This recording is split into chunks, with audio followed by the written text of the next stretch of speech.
আমরা যারা কম্বাইন পরীক্ষাগুলো দিচ্ছি বিভিন্ন দিক থেকে, সিজিএল হতে পারে, সেটা রেলের হতে পারে, বা এনটিপিসি রেলওয়ে, যে কোনো কিছু হতে পারে।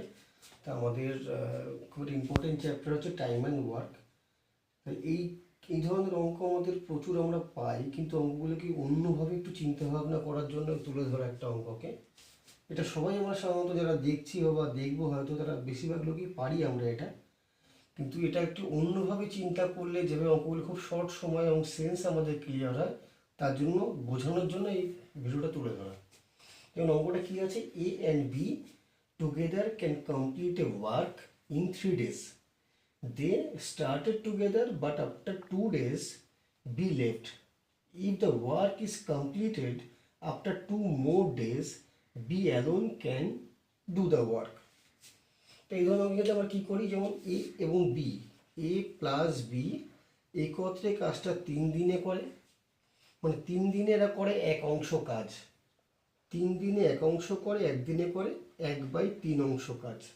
এটা আমরা বেসিক্যালি সবাই জানি, টাইম অ্যান্ড ওয়ার্ক হতে পারে বা পাইপলাইন সিস্টেম হতে পারে। এই ধরনের কাজের ক্ষেত্রে অবশ্যই গোটা কাজটা 3 দিনে করলে একদিনে করে 1/3 অংশ কাজ, দুজনে একত্রে, এবং 2 দিন কাজ একসঙ্গে তারা একসঙ্গে করেছে।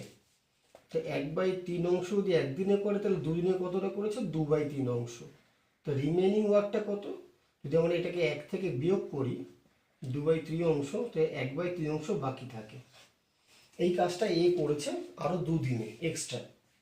তাই এ 1/3 অংশ কাজ করে, এ 2 দিনে 1 অংশ কাজ করে 6 days। ইজিলি পেয়ে গেলাম। আর এ যদি একটা কাজ 6 দিনে করে, এবার দুজনে একত্রে 3 দিনে করে, দুজনে একত্রে একদিনে কতটা করে, 1/3। এ একা একদিনে কতটা করে, 1/6, বিয়োগ করলে 1/6। তাহলে B alone can do the work in 6 days। এটা অতি সাধারণ সিম্পল প্রসেস, যে কোনো আমরা সবাই জানি এটা। কিন্তু এই অঙ্কটা যদি আমরা একটু অন্যভাবে চিন্তা করি, যেমন দুজনে একত্রে 3 দিনে কাজটা শেষ করে।